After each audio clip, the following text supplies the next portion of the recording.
ورحنا اماكن كتير في بورسعيد زرناها، شفنا ترحاب جديد، ترحاب كبير جدا للناس في الاماكن اللي زرناها والاماكن الشعبيه، وتأييد للسيد الرئيس وحاجه اسعدتنا كلنا يعني بصراحه.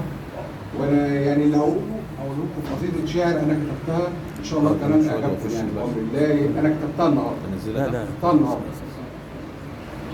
على شط القناة وفي حضنك أمان، وتاريخك مقاومة يحكيها الزمان، دايما وغالية وقيمتك مكان، وثقافة وفن عالي وفنادق أجمل ليالي، ومعالمك برواز جمالي، وفنون شعبية وجمال البنبوطية وأغاني السمسمية صبحية ومغربية.